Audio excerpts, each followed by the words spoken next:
La menopausia no es el final de algo, sino el despliegue de otro lenguaje, uno que habla a través del silencio, del calor, de la memoria. En cada episodio compartiremos historias, ciencia, risas y ese tipo de honestidad que solo llega cuando podemos desatarnos de los mandatos, las expectativas y las imposiciones. Hablaremos de hormonas y de libertad, de sueño y deseo, del cuerpo que insiste en cambiar y de la mujer que insiste en ser ella misma. Porque cada final es también un comienzo, y cada mujer lleva consigo su propia versión de esa historia.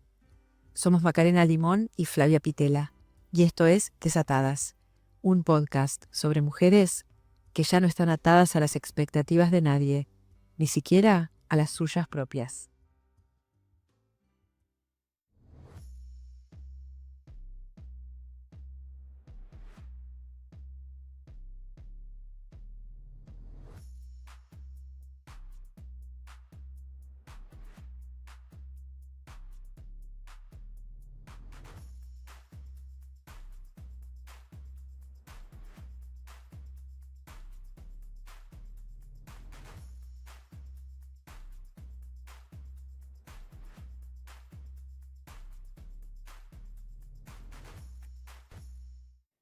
Hola Vicky, bienvenida a Gracias. Desatadas. Gracias Muchas por venir. gracias por invitarme.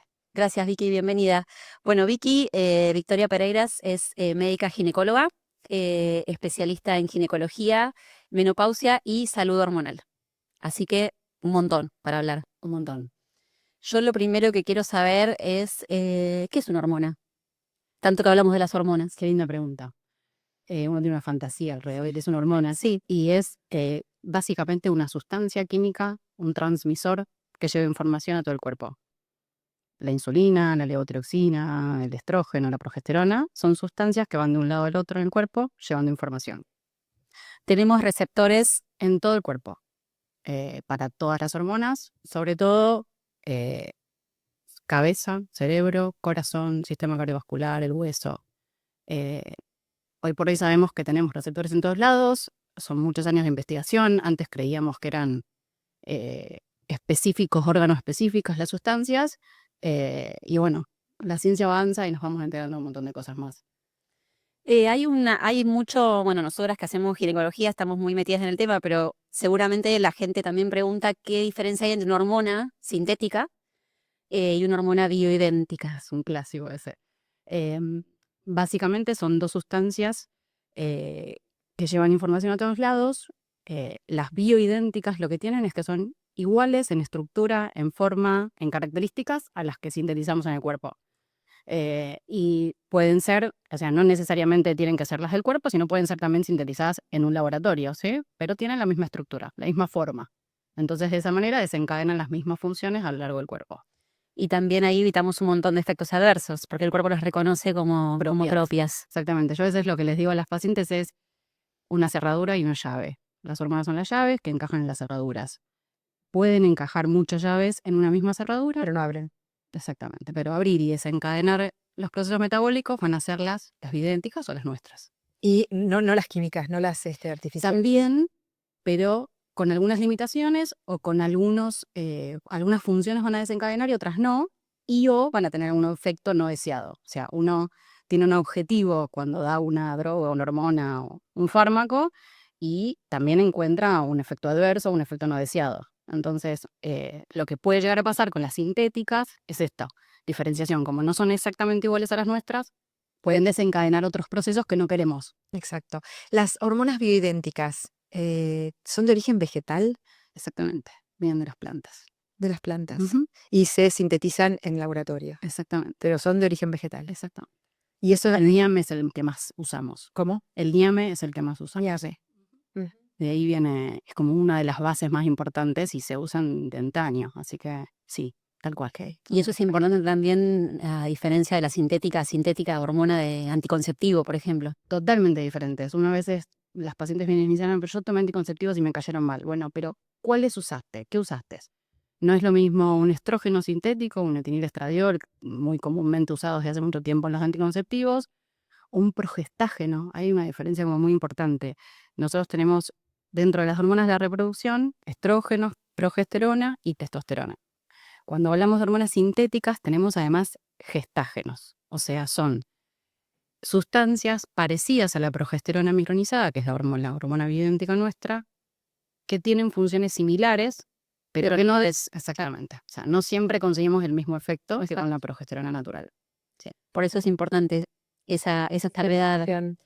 ¿Y qué le podés decir? A mí lo que me pasa, que seguramente te debe pasar a vos también, cuando vos recién hablabas de todos los receptores que tenemos a nivel de todo el cuerpo, eso indudablemente lleva a una acción, y ese déficit hormonal que ocurre a partir de los 40, 42 que empiezas a haber, o antes, a partir de los 35 que empezás a tener déficit, obviamente va a generar cosas en el cuerpo. Totalmente, porque como hablábamos antes, tenemos receptores en todo el cuerpo. O sea, hoy por hoy ya no llamamos más hormonas de la reproducción. Claro, Se descubrieron en 1939 aproximadamente, hace casi 100 años. en otra vida, en estudios de la reproducción, y por muchos años creímos que solamente estaban involucradas en preparar el cuerpo para la gestación y la reproducción. Con lo cual, cuando se terminaban no había ningún problema. Listo, y ya está, y se terminaron, ¿y para qué las querés?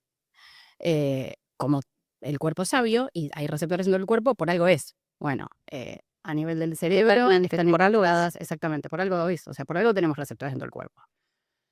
Son antiinflamatorias, a nivel de la circulación mejoran la relajación de las arterias, a nivel del cerebro mejoran la concentración, el humor, regulan la temperatura, las emociones. O sea, hay receptores de todo, de las hormonas, en todo el cuerpo. ¿Y qué pasa cuando una mujer entra en menopausia? ¿Qué significa hormonalmente entrar en menopausia? Hormonalmente significa que los ovarios, que son los principales productores de estas hormonas, o sea, son los que más sintetizan durante nuestra vida reproductiva, estrógeno, progesterona y testosterona, tienen una vida útil. Entonces dejan de tener secreción. No solo tenemos secreción en los ovarios, también hay en las glándulas adrenales, hay producción en cerebro, pero menor. Entonces, cuando uno entra en la menopausia, ya no tiene la cantidad necesaria y empiezan todos los síntomas asociados a ese déficit, como decíamos antes: falta de concentración, no regulamos bien la temperatura, a nivel inmunológico nos inflamamos mucho más, se nos seca la piel, se nos cae el pelo, etc. Todo lo que Todo lo que solamente nos pasa. estaría bueno, me parece, que cuentes el papel de la testosterona, porque la mayoría de las mujeres te dicen: ¿testosterona tenemos nosotras? ¿Viste? Tenemos. Pensamos que es solo del hombre. Sí, por eso, está bueno que ya que lo nombraste. Vos sabés que tenemos, si medimos estrógeno y testosterona en la mujer, tenemos mucha más testosterona que estrógeno, ¿sí? Lo que pasa es que la testo empieza a disminuir mucho antes que el estrógeno, y la testo no solo está involucrada en la libido, como todos creemos, sino que está involucrada en un montón de otros procesos, como por ejemplo en la fibra muscular, ¿sí? En la relajación muscular, en la recuperación post-ejercicio. A nivel del hueso, mejora la densidad del hueso, es productora de hueso. Es una de las hormonas. Es antiproliferativa en la mama, en el endometrio. Relativa a la mama y al endometrio, ¿Qué exactamente. significa, chicas, eso? Que no estimula la proliferación, digamos, el crecimiento. Ok. Entonces se balancean. Lo más importante en esta etapa, y en todas en realidad, no es cuánto más tenemos de cada una, sino que estén balanceadas, porque cada una tiene su función. El estrógeno es la que nos estimula, la que va por toda la vía serotoninérgica, el humor, la excitabilidad, la dopamina, las recompensas. La progesterona es la que está más involucrada en las ansias, en la calma, en bajar las revoluciones, en la relajación. Y la testo se complementa con el resto de las funciones que tenemos en el cuerpo. Entonces es un balance entre las tres las que tenemos que tener, como para que el cuerpo funcione armónicamente. Y muchos de los síntomas que tiene una mujer en menopausia están asociados a ese desbalance, si se quiere. Que empiezan la peri, o muchos años antes, como dijo Maca, ya desde los 35, cuando los ovarios empiezan como a tener esa producción inadecuada. A veces empieza bajando primariamente la progesterona, entonces tenemos esos ciclos larguísimos en donde no menstruamos y después de repente tenemos un sangrador abundante. Eso es porque nos falta esa progesterona que nos viene a dar ese balance con el estrógeno. Y hablábamos más temprano de todos esos síntomas, ¿no? Los síntomas que produce visibles o sensibles, que nos podemos dar cuenta de ellos, la nube mental, los calores, los cambios de humor. Pero más importante que esos síntomas que son perceptibles, me parece que es muy, muy importante hacer hincapié en las consecuencias a largo plazo o a mediano plazo de la ausencia de estas hormonas en el cuerpo de la mujer. Que eso es lo principal, es lo que hablamos todo el tiempo en el consultorio con las pacientes de por qué hacemos un reemplazo hormonal o para qué sirven. Bueno, en el camino te van a mejorar todos estos síntomas que claramente te dan mejor calidad de vida. Obvio. Pero el objetivo final es disminuir el riesgo de las patologías más frecuentes que sufren las mujeres en la posmenopausia. En 1900 nos moríamos aproximadamente a los 50, 53 años. Hoy vivimos 30 años más en menopausia. Esos 30 años tienen que ser con calidad de vida. ¿Cómo hacemos eso? Bueno, hacemos prevención. Disminuimos el riesgo de osteoporosis, de cardiopatías, digamos, ¿sí? Porque están asociadas a eventos cardiovasculares. Disminuimos el riesgo de diabetes tipo 2. Las hormonas están muy involucradas en el metabolismo glucídico y del colesterol. Entonces se empiezan a fallar, empiezan a alterar. Disminuimos el riesgo de demencias. Hay muchos estudios ongoing Demencia senil. que muestran exactamente. Un cáncer de mama. Exactamente. Te iba a preguntar justamente que me metí con el cáncer de mama.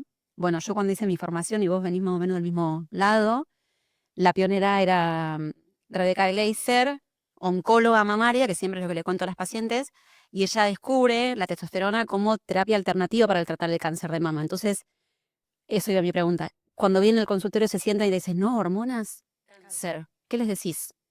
Maldito. Así tengo otro pitch. Dale, soy HI. ¿Qué les digo? Primero que cada paciente es un mundo, que cada paciente es única, que cada paciente es diferente, que hay que evaluar qué antecedentes trae esa paciente, qué complicaciones tuvo, si tuvo un cáncer, qué tipo de cáncer, cómo era ese cáncer, y en base a eso ver qué es lo que podemos hacer sobre eso. Rebeca tiene muchos estudios de testosterona en pacientes con cáncer de masa, oncológicas. No es la única. Hay muchas otras médicas a nivel mundial que están haciendo muchas terapias. La testosterona, lo que no nombramos antes, sí, que es muy importante, está muy involucrado en el humor, en los cambios de ánimo. La depresión es una de las causas más frecuentes que padecen las mujeres en la posmenopausia. Y la testosterona está mostrando en un montón de trabajos tener una implicancia directa en el humor, en la concentración y en el ánimo de las pacientes. O sea, hay mucha investigación, hay muchos trabajos, hay que buscarlos, ahí están. O sea, hay trabajos comparando, o sea, es que sufrimos de muchos ataques de pánico, ataques de ansiedad. Ansiedad, te iba a decir eso. Enseguida nos tratan con antidepresivos tricíclicos o con medicación psiquiátrica y hay varios trabajos que comparan poblaciones de pacientes con tratamientos antipsiquiátricos o tratamientos antipsiquiátricos y testosterona. Y en la evolución de esas pacientes responden mucho mejor las pacientes a las que se les agrega a su hormonoterapia convencional la testosterona que las pacientes que solamente tienen medicación farmacológica a nivel Claro, porque inhibitoria. es inhibitorio, digamos. Lo único que hace es tapar el problema, pero no lo. Claro. No A veces no quita que lo que hablamos un poco hoy, no quita que vos tengas además una depresión o un trastorno de ansiedad que necesitas. A veces, además, exacto. y complemento. El tema es la falta de diagnóstico. Es de la falta de acompañamiento hormonal, me parece también. O sea, entender el porqué, de dónde viene ese síntoma y que probablemente se pueda manejar. Mismo nos pasa con los síndromes premenstruales en la edad joven o los síndromes disfóricos premenstruales o la depresión postparto. Son todos síndromes y síntomas que están asociados al déficit o a la irregularidad en la secreción de las hormonas. Desencadenan un montón de procesos que muchas veces necesitamos un acompañamiento farmacológico. Pero no es solamente. Exacto. Y no es el principal. A lo mejor, bueno, puede ser. Depende de cada caso, pero no hay que dejar de lado ni uno ni el otro y hay que tenerlo presente. O sea, la salud hormonal es re importante en la mujer. ¿Qué pensás que cambió en los últimos 20 años con respecto a la mirada que se tiene sobre la menopausia? Pienso en términos sociales, médicos, culturales. A nivel de los médicos me parece que estamos escuchando más a las pacientes también. Y eso nos hace ir a investigar un poco más. Creo que lo hablábamos con Maca hace un par de semanas, esto de que nadie nos habla ni en la facultad, ni en la residencia, o sea, en el lugar donde nos especializamos en ginecología. Y Por favor, contalo del consultorio que me contaste la otra vez, que yo cuando lo dijo dije, es eso, o sea, nuestra residencia es de 4 años. Es un montón de tiempo, para dedicarle un cuatrimestre a la menopausia. Bueno, y consta de rotar por obstetricia y ginecología, ¿no? Entonces nos alternamos un año y un año, o por lo menos en general es así. Y durante ginecología rotas por oncología, por patología mamaria, por cirugía inferior, por cirugía. A climaterio no quiere ir nadie. Y es como mala palabra. Cuando te mandaban a rotar al consultorio, Algo mal habías hecho. habías hecho algo mal, era un castigo o... Claro. O sea, es así. Es a lo que nadie le importa, digamos. No, climaterio no. También es una realidad que en el hospital público tenemos unas limitantes importantes respecto a las terapias. Sí, y también la época en la que hicimos nosotros la ciencia, donde estaba toda esta información exactamente. Veníamos del gran estudio WHI de los años Sí, que eso 2000. te iba a decir si querías contar un poquito así brevemente de qué se trata, para entender.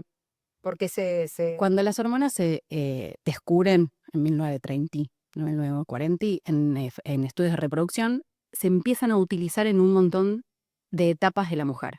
Síndromes premenstruales, síndromes depresivos, como hormonoterapia, porque se empiezan a ver un montón de efectos beneficiosos. Incluso la testosterona. Teníamos parches de testosterona.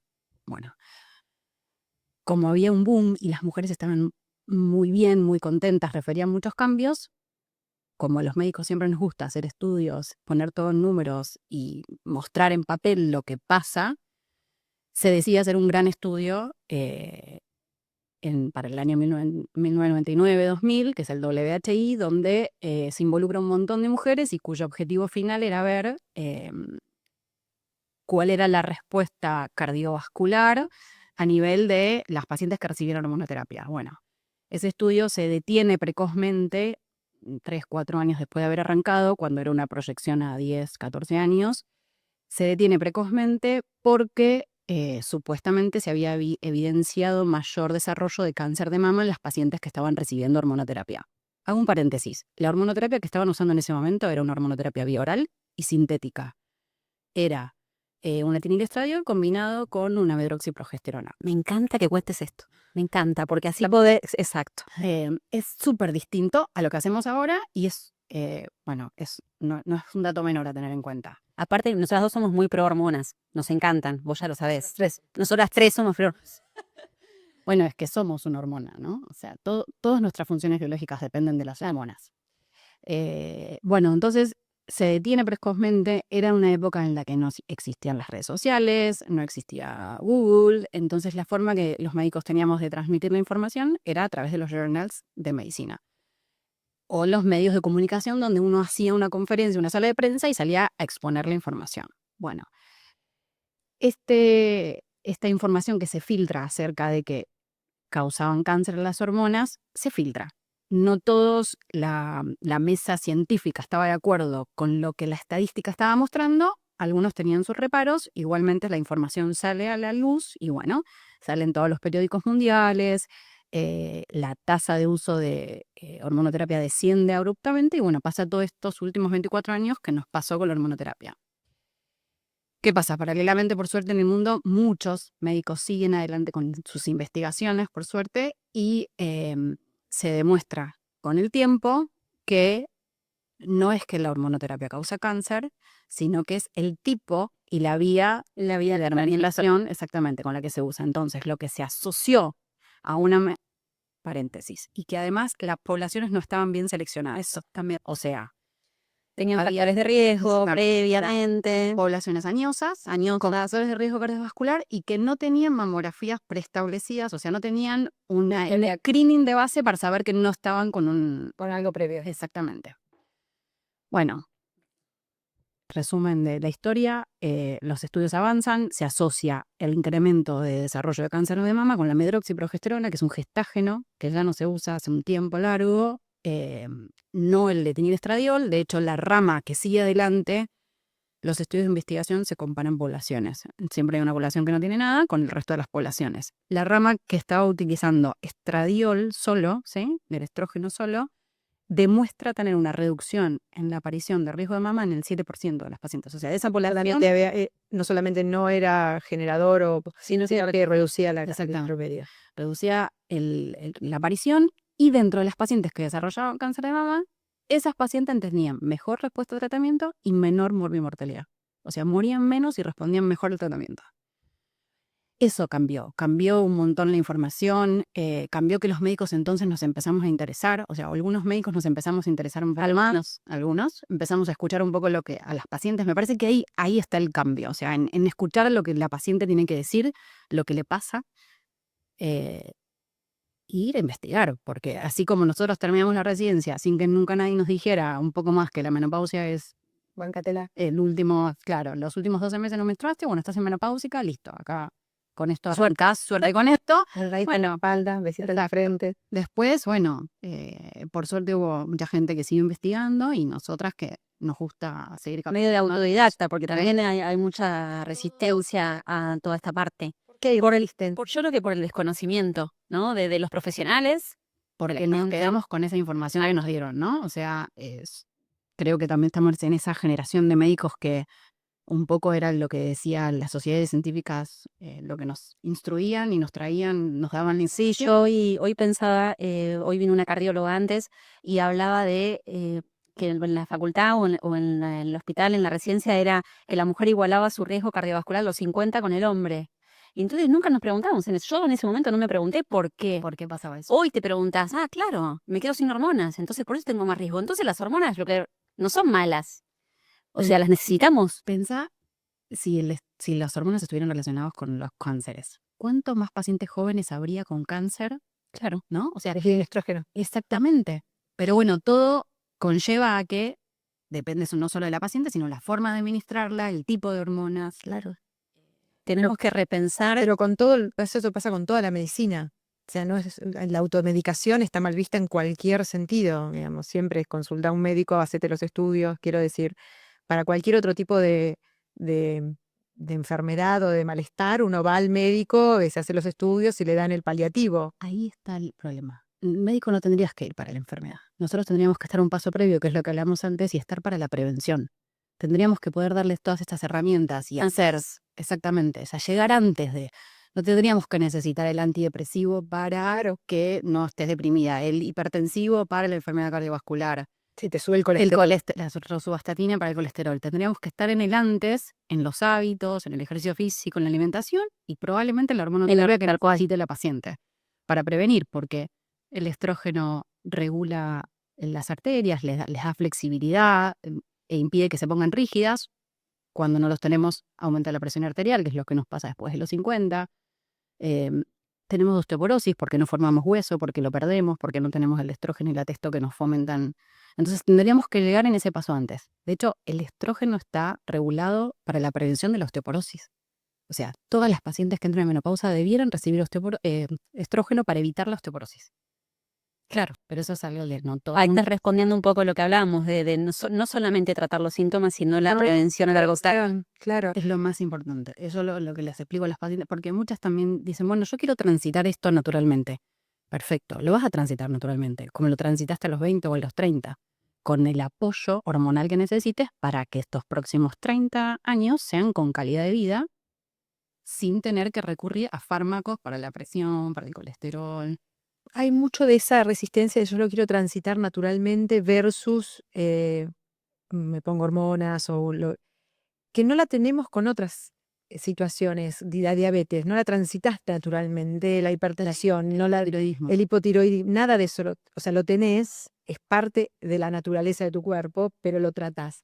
¿Vos a qué pensás que se debe esta resistencia a decir, bueno, no, pero lo trato natural? Estas hormonas no. Claro. Y a la falta de información.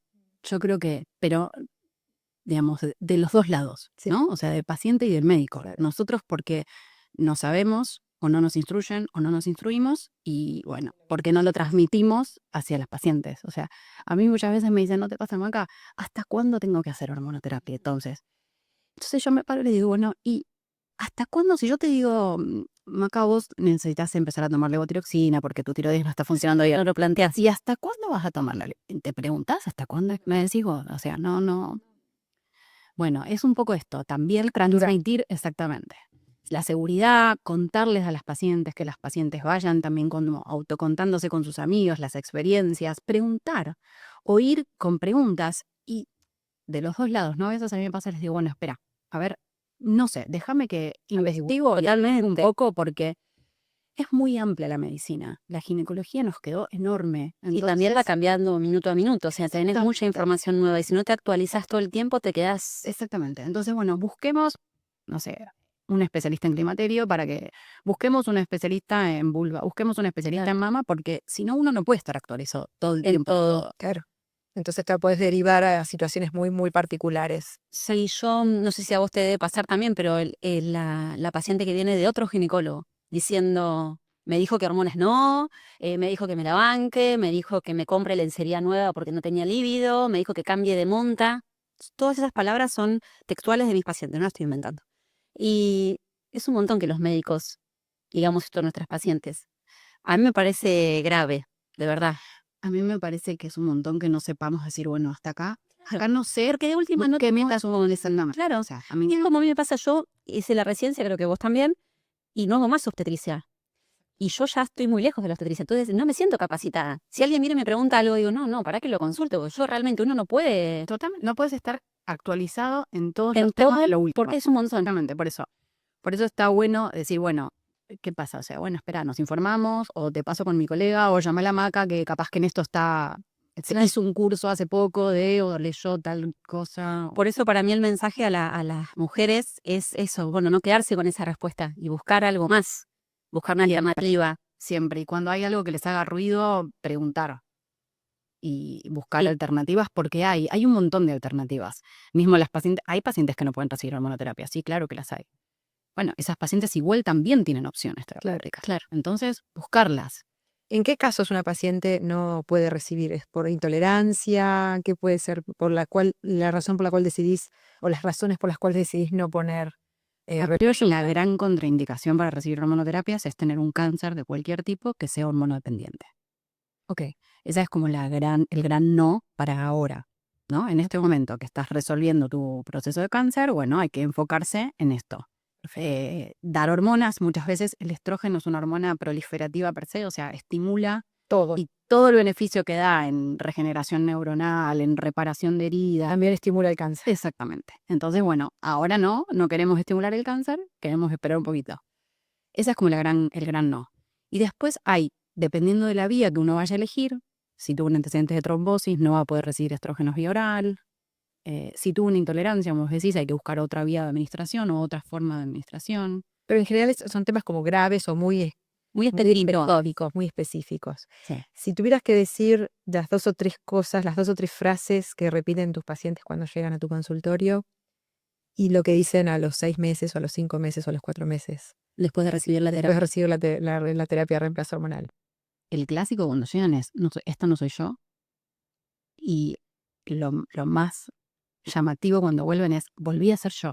Eso es como, a mí se me pone la piel de gallina cuando los escucho decir. Mismo tengo colegas muy amigas, coetáneas, que es esta la respuesta, volví a ser yo. Y eso es movilizante. Y después, otro tema que no tocamos y no dijimos nada, pero todo lo que tiene que ver con lo vulvovaginal y uretral y vesical, es un tema del que no se habla y los escapes de orina son un tema tabú y no tienen que pasar, pero los normalizamos. Y esto, yo no sabía, yo pensé que esto era normal, a veces me escapa el pis. No saben que tienen receptores también en la vía urinaria.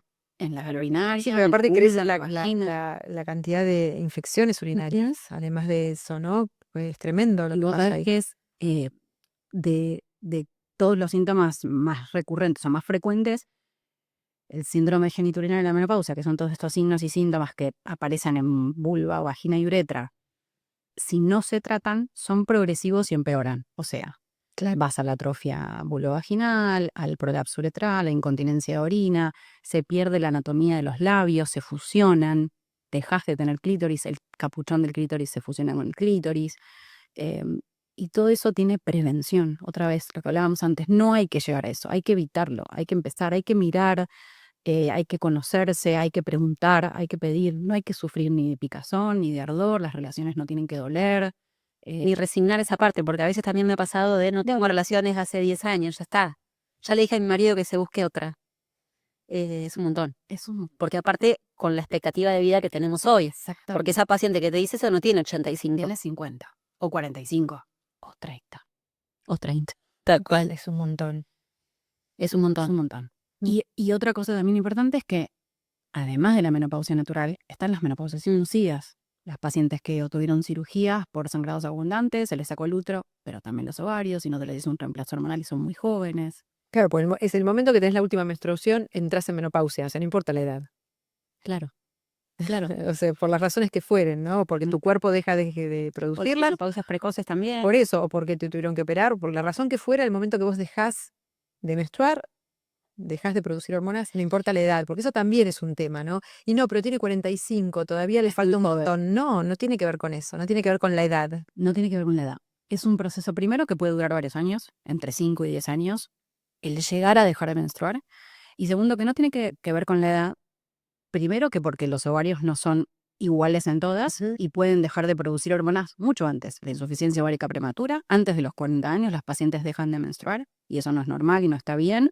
Imagínate si a partir de los 50 nos falta secreción hormonal, imagínate entre los 30 y los 50. Sí, yo vi ayer una chica de 36 años. Sí, por eso tiene que ver con eso, con en realidad con la falta de producción independientemente de la edad. La edad sé que uno lo asocia porque el promedio es 50 años, Claro. pero puede ser muchísimo antes, ¿sí? Ujú. Totalmente. También el concepto de perimenopausia me parece que es interesante también instalarlo, ¿no? En esto de la prevención. Total, es el momento Es en el el que tenemos momento, que nosotros como chicas, es el profesionales, momento. exactamente, estar ahí atentas en la ¿Cómo lo explicarías, la perimenopausia, para que nos entiendan?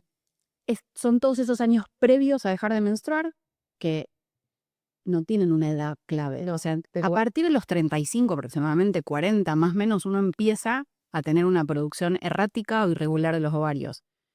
Y los síntomas van a ser múltiples.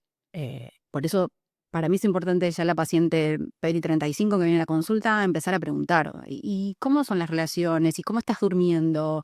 ¿Y cómo vas de cuerpo? Y, ¿no? Esto como para Porque aparte la gente asocia con darles. calores, o sea, el síntoma es el calor. Si no tenés calor, no tenés menopausia. No, y el 80% de los síntomas tienen que ver con la esfera central. Insomnio, porque la termorregulación está en la cabeza, em, todo lo que tenga que ver con el humor, el Cansancio. ánimo, el agotamiento, exactamente. Una pregunta que por ignorancia absoluta, pero me parece que puede ser que mucha gente se esté haciendo mientras nos escucha. Si una paciente está en perimenopausia, por lo cual sigue menstruando, ¿puede recibir terapia de reemplazo hormonal? Sí, vos sabés que ¿Y hoy por hoy- altera su ciclo menstrual en el sentido de que va a menstruar más tiempo porque está recibiendo terapia de reemplazo hormonal?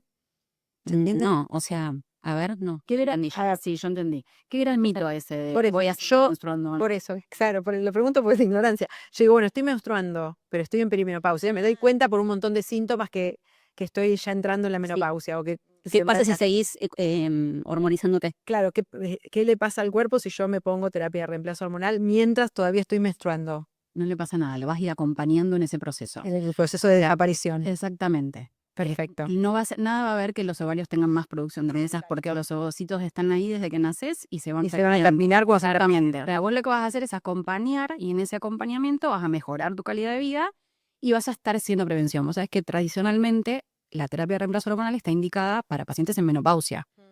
Pero ya hace varios años que sabemos que si esa terapia de reemplazo hormonal la empezamos a hacer en la perimenopausia, en esos años anteriores, no importa la edad que tengas, porque no todas lo vamos a manifestar al mismo tiempo. Bueno, pero cuando empiezas a tener algún síntoma, qué sé yo, o irregularidad en la menstruación, o insomnio, o cambios de humor, bueno, todo lo que venimos nombrando, acudir, por lo menos acudir a preguntar. Exactamente. Y porque además hay que ver cuál de todas se pueden reemplazar, cuál de todas necesitas. Claro. Capaz que no es la tradicional y la clásica, capaz que tus ciclos son más largos o no dormís bien, entonces hay que ir viendo, o la testosterona está muy baja, que es lo más probable, que en la Eso te va. Por eso también es importante la consulta médica y hacer un laboratorio previo y tener tus controles al día. No es voy y me pongo un pelendo en el centro de estética que me hago el perfilado. O sea, como que hay cosas que la gente tiene que saber, que esto es un acto médico, el tratamiento hormonal. Totalmente. Y te iba a preguntar si te pasaba que vienen pacientes con terapias hormonales de reemplazo con anticonceptivos. Sí, y no está tan mal dependiendo la edad, porque nosotros acá estamos hablando de una población relativamente joven en la perimenopausia, en la que necesitamos paliar una necesidad que es la fertilidad, que o capaz que ya está cumplida o no la quieren tener. Y muchas veces la anticoncepción es una forma de hacer hormonoterapia, vía oral, como dijimos antes. No todas van a tener la misma respuesta, pero no, o digamos, depende también qué vía oral usen, qué tipo de hormona esté combinado en ese anticonceptivo, uno va a tener una respuesta esperada o no. A mí no me gusta, ya ves mi cara. No, o sea, pero por eso estoy como aclarando un poco también.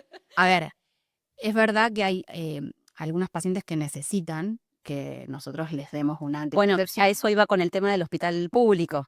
En la residencia no teníamos alternativas, porque no existían, creo. Y también en el sistema público no es lo mismo acceder a un tratamiento de reemplazo hormonal. Entonces ahí no teníamos alternativa que dar un anticonceptivo. Y que la terapia de reemplazo hormonal per se, los valores, digamos, la concentración que nosotros damos de hormona es muchísimo más baja que la del anticonceptivo bioral. Entonces, no en todas las pacientes va a producir anticoncepción. O sea, Claro. ese reemplazo hormonal que nosotros damos no le va a evitar el embarazo. Claro. Es verdad que también tenemos otros métodos. Tenemos el DIU hormonal, tenemos el DIU de cobre, el preservativo siempre, por supuesto, para evitar las enfermedades de transmisión sexual. Pero bueno, dentro de las vías orales de métodos para terapia de reemplazo hormonal está la anticoncepción. Una pregunta que me hacen mucho y te lo voy a hacer a vos es, ¿se puede poner terapia hormonal con el DIU? Se puede, se hace mucho en estos casos. Exacto. En pacientes que necesiten anticoncepción o también en la perimenopausia, que empiezan esos periodos de sangrados muy abundantes, el DIU hormonal está muy indicado, o sea, es una muy buena terapéutica para disminuir los sangrados. Entonces, por un lado, le das fertilidad, por otro lado, disminuyes los sangrados y además le haces la estrogenoterapia en geles o transdérmica o vía oral, porque también se puede hacer estrogenoterapia vía oral si la paciente no tiene antecedentes de importancia. Entonces, se combina. Sí, Por eso es tan importante la terapia individualizada. Totalmente. Por eso cada paciente es un mundo. Total. Yo siempre les digo eso. Si hay tres hormonas, ¿no? Son tres las que venimos nombrando. La de la reproducción clásica son las tres. Sí. ¿Cuál de las tres, si es que hay, es pregunta de ignorancia absoluta, no puede faltar? O las tres, en este balance que decías vos más temprano. Me parece que tiene que ver con eso. Claro. Con un balance. Un balance de porque, por esto mismo de que no somos todas iguales, no entramos todas en el mismo momento, entonces es un balance. Capaz que para vos te sirve la testosterona, capaz que Maca necesita la progesterona y capaz que yo el estrógeno o intercambio. O capaz también, yo siempre les digo, esto es dinámico. Empezamos con esto, probamos, vemos cómo se sienten, si hay mejoras, si no hay mejoras, las combinamos, sacamos una, ponemos la otra. O sea, es un arte. Y es lo que decías vos también hoy de buscar el equilibrio, porque uno lo que busca justamente es volver a ese equilibrio que tenías en tu vida fértil, por ejemplo. Entonces, si vos pones de una sola, estás generando vos el desequilibrio muchas veces. Claro. Entonces, obviamente que tiene que ver con el laboratorio, con los síntomas, con un montón de cosas, pero la idea es lo que decía Vicky hoy, como equilibrar todo este tema tan desequilibrado. Tan desequilibrado. Una armonía que hay que encontrar. ¿Saben si en los estudios de medicina actuales, en la parte de ginecología, se está dando más bolilla a la menopausia? Si hay cambios en los programas, si hay cambios en las currículas, si hay en la formación en la formación médica actual. Mundialmente hay muchos movimientos para hacer cambios en la formación. Mismo las facultades están empezando a ofrecer programas de capacitación para pregrado y para el posgrado. Sí. Específicamente en Argentina no estoy muy al tanto, pero entiendo que en esta movida mundial que hay acerca de la concientización sobre este periodo tan importante de la vida, va a haber cambios en un futuro próximo. ¿Por qué pensás que en estos últimos 3, 4, 5 años se habla tanto a nivel mundial de menopausia? Creo que por suerte porque tenemos líderes mundiales que han alzado la voz y están usando una herramienta que es las redes sociales para transmitir esta información para que llegue a más mujeres, porque el consultorio 1 es bastante acotado, limitado. Y me parece que en ese sentido las redes sociales nos están dando una mano, o sea, nos están permitiendo que les demos más información a las mujeres. Por lo menos eso es lo que me pasa. Sí, también el rol de la mujer en la sociedad hace que exija quizás otras cosas, más funcionación, soluciones prácticas a lo que le está pasando. totalmente. Mucho más involucradas también profesionalmente después de la posmenopausia, o sea, seguimos involucradas laboralmente, tenemos vida social activa y bueno, necesitamos seguir volver a ser nosotras mismas. Seguimos viendo entre las pacientes que llegamos al consultorio. Es eso, es eso. Si hay que hacer una encuesta de qué es lo que más dicen, es eso. Esta no soy yo, quiero volver a ser yo. Muchas gracias. Por favor, un placer. Gracias, Vicky. Gracias a Un abrazo para darte. por haber venido. Muchísimas gracias. Muchísimas gracias. Muy a ustedes. importante Placer escucharte. estar acá A con vos. ustedes. Muchas gracias.